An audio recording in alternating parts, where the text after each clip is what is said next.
Rate and review Marijuana Today daily on iTunes to help us grow our audience. Just search for the term marijuana and let us know how we're doing. Good morning, Marijuana Nation. It's Friday, September 29th, 2017, and you're tuned in to episode 341 of Marijuana Today Daily. I'm your host, Shay Gunther, and I'll be walking you through today's marijuana news and headlines. As always, we have a full and busy day of cannabis news in our hands, so let's jump right into it. Our top story of the day brings us out to Nevada, where the state just released the totals for their first month of legal adult use marijuana sales, and it was a good one, with around $27 million in all going through dispensary tills for adult use products and almost $3.7 million going to the state in tax revenue. By way of comparison, the Nevada Independent is reporting that in Colorado's first month of adult use sales, the Mile High State brought in around $2 million in tax revenue, even with twice the population of Nevada, and one could argue just as healthy of a tourism market. On top of the monthly tax revenue, the state has realized more than $6 million in licensing and application fees, helping to build a very strong case for other states to look at when considering changes to their own cannabis laws. Sticking around the Silver State for a headline, we have an advancement of a story that I've reported on recently, with the State Legislative Council ruling earlier this month that there's nothing in Nevada law that precludes towns and municipalities from allowing businesses to offer cannabis consumption spaces to customers. The latest hitch in the story is that the Department of Taxation has asked State Attorney General Adam Laxalt to add his legal opinion to the matter. Specifically, their request read, quote, "Does there need to be a state law that provides for the licensing and regulatory structure of businesses that allow for marijuana use or consumption, like the statutes that make the opening and maintaining of marijuana establishments lawful under state law?" Unquote. We'll definitely report back on this one as it evolves. Our final top story of the day is the briefest of flirtations with legal cannabis just enjoyed by the Target Corporation, who had a blend of CBD oil Charlotte's Web up for sale on its website at Target.com for not even a week. The story on the Cannabist is a good physical record of the quick changes Target made after being first asked about the CBD oil yesterday morning. As the press inquiries came in early yesterday, the CBD oil products came down and prominent corrections and updates on the Cannabist story were posted.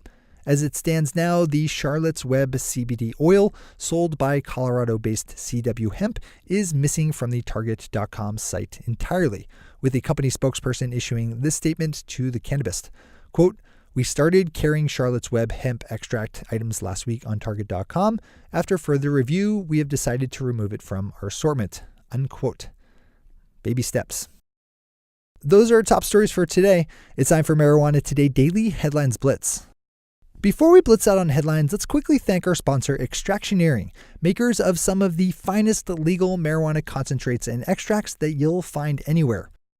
Show me a full legal marijuana dispensary shelf, and I'll show you some products that are good, but not quite Extractioneering good. Don't settle for anything but the best, especially when it comes to cannabis concentrates.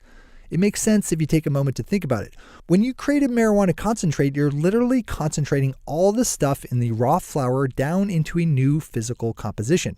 If there's bad stuff at the flower level that's not diverted away during the processing phase, then you just end up with a bunch of concentrated bad stuff on the tail end.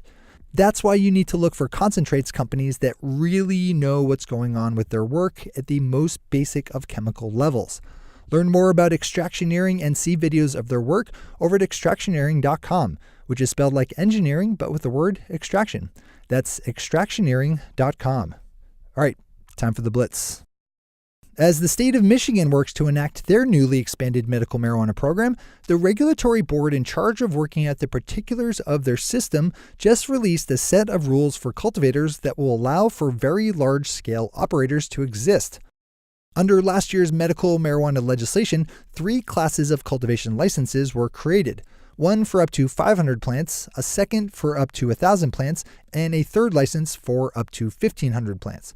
Under the rules released yesterday, there'll be no limit on how many of those largest licenses one person or corporate entity will be able to hold, meaning well-heeled and financed operations will be able to bundle licenses together into much larger grows.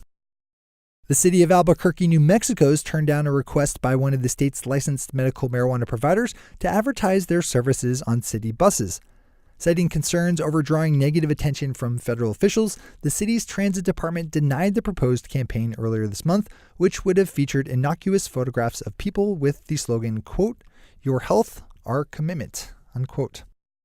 In Colorado, a drafting error by state lawmakers earlier this year inadvertently eliminated millions of dollars in marijuana tax revenue payments made to various state transportation, health, and cultural institutions, including hospitals and regional bus networks.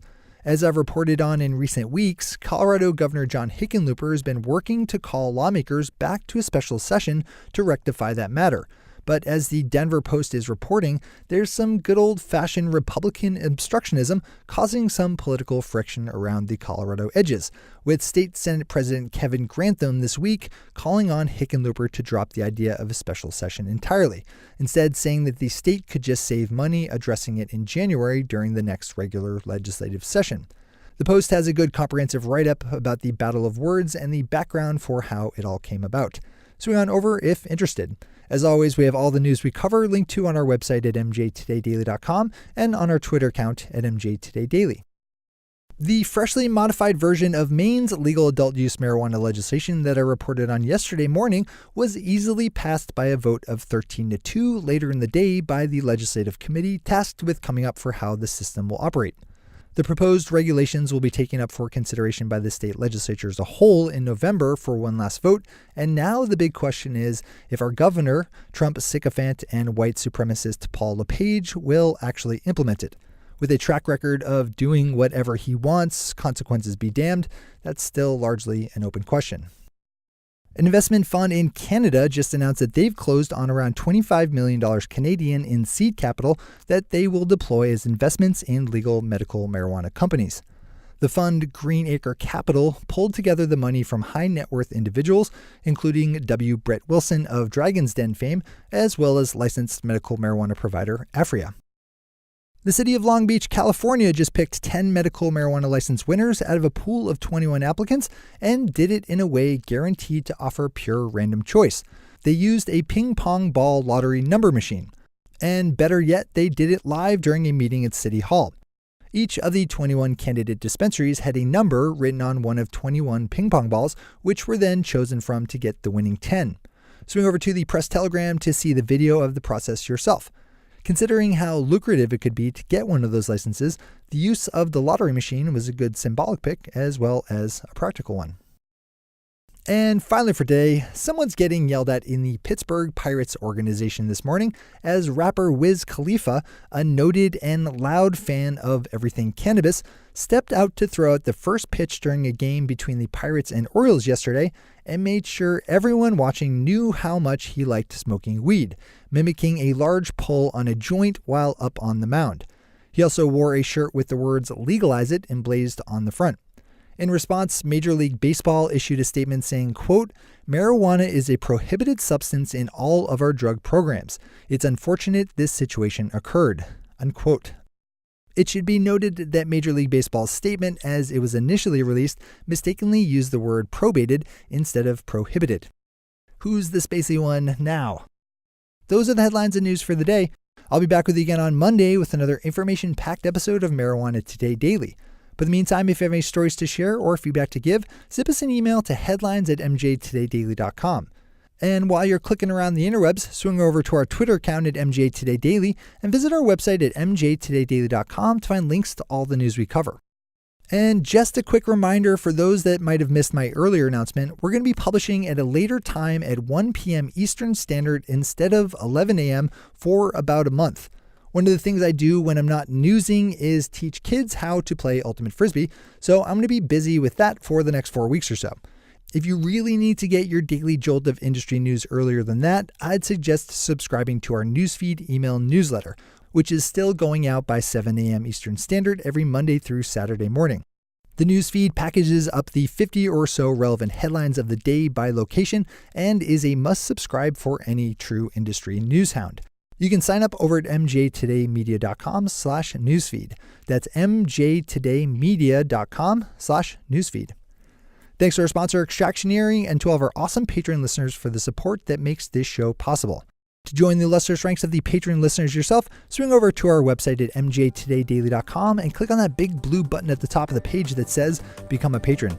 I'm your host, Shay Gunther. Thanks for tuning in and starting your day with marijuana today. Today.